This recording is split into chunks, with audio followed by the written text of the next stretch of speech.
En aquel tiempo decía Jesús a la gente: cuando veis subir una nube por el poniente, decís enseguida: va a caer un aguacero, y así sucede.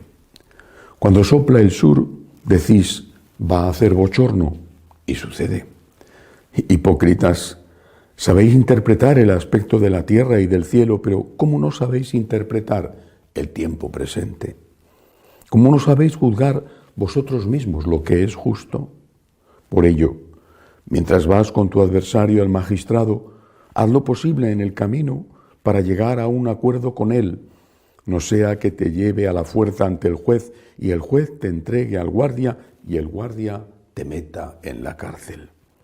Te digo que no saldrás de allí hasta que no pagues la última moneda. Palabra del Señor. Gloria a ti, Señor Jesús. Jesús está quejando de que aquellos que saben intuir cuando va a llover o cuando va a hacer bochorno no sepan descubrir en su mensaje y en sus milagros la llegada del Salvador. Eran ciegos, pero porque no querían ver, y eran sordos porque no deseaban escuchar. Esta es una primera enseñanza del Evangelio de hoy. ¿Cómo no sabes interpretar aquellas cosas que pasan en tu vida? Porque lo mismo que el cuerpo da señales, un dolor no es un capricho de tu cuerpo.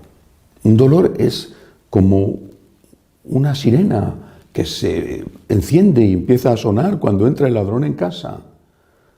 Es una señal de alarma. ¿Qué te está pasando? ¿Estás bebiendo mucho? ¿Comiendo demasiado? ¿Estás tenso? Y por eso la angustia en el estómago. ¿Qué te está pasando? Tu cuerpo te está dando señales de alarma. Del mismo modo te da señales de alarma tu alma. Y debes de saber interpretarlo. Tu alma te está diciendo, por ejemplo, ¿por qué no estás durmiendo bien? Tu alma te está diciendo, ¿por qué estás tan nervioso? ¿Por qué estás saltando a la más mínima? ¿Qué te pasa? Te lo está diciendo tu alma.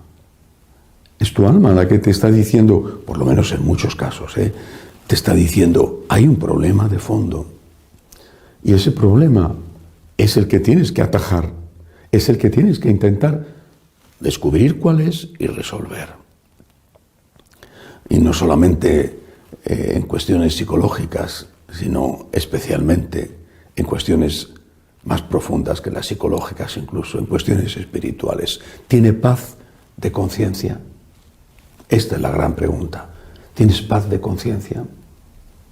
Y por eso Jesús termina diciendo poniendo este ejemplo de, mientras vas con tu adversario al magistrado, haz lo posible por el camino por llegar a un acuerdo con él. Aparte de que es un consejo sensato. En España decimos que vale más un mal arreglo que un buen juicio. Pero aparte de eso, la gente se empeña muchas veces en pelear, y en la pelea se va el dinero para los abogados, con respeto a los abogados, y se va el ánimo, la paciencia, la paz.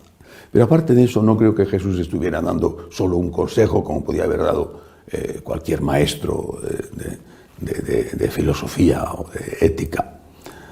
Él es el Señor, y no que está hablando de otra cosa, no que está hablando de la vida eterna.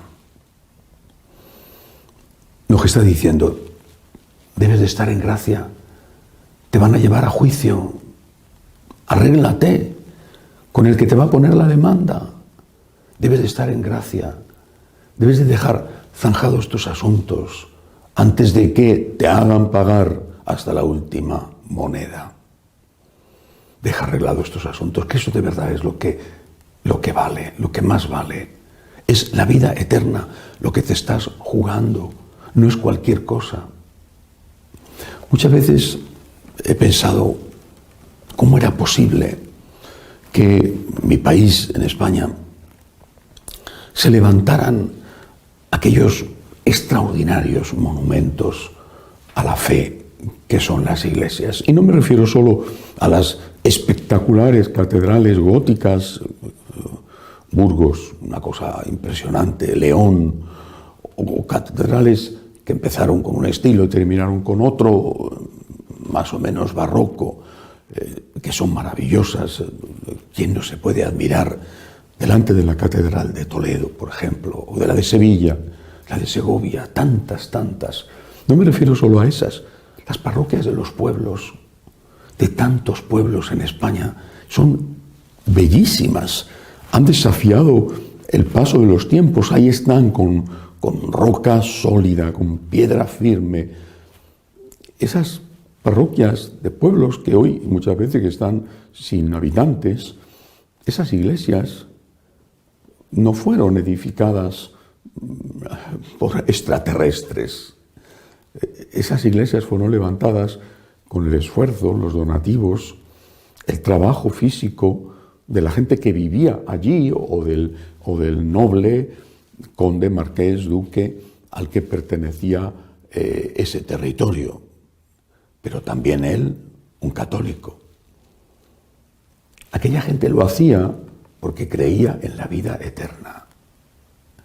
Eran monumentos a Dios, eran la casa de Dios y también la casa de los hijos de Dios. Pero era un acto de fe en la vida eterna. Creían que había algo más. Y porque creían que había algo más, eran capaces de quitarse un poquito, pero a veces de forma sacrificada, de lo que tenían para dar la limosna y que pudieran comprar una piedra más o pagar a un pintor o a un escultor que hiciera una bonita imagen. Aquella gente creía en la vida eterna. Y cuando ves, repito, esos pueblos, te das cuenta de que a veces no hay nada más en ese pueblo que merezca la pena ser conservado, incluso muchas veces no se ha conservado. A veces la verdad es que lastimosamente no se ha conservado. Pero monumentos, la parroquia.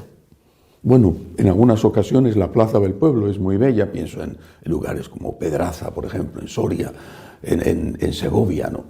Bueno, sitios donde hay también un ambiente bellísimo, pero a veces no hay nada más, solo la parroquia queda, porque es el testimonio de la fe de aquellos, gente sencilla, gente pobre, gente humilde, pero gente creyente, que sabía que había una vida eterna y que querían estar con Dios en esa vida eterna. Nosotros, en cambio, nos afanamos, nos preocupamos, nos angustiamos. Y no digo que en parte no tengamos que hacerlo, pero solo en parte. Hay vida eterna. Y nuestra mayor preocupación, repito, como la de nuestros antepasados que nos dejaron esos grandes monumentos, nuestra mayor preocupación debe de ser estar en paz con Dios, estar en gracia de Dios.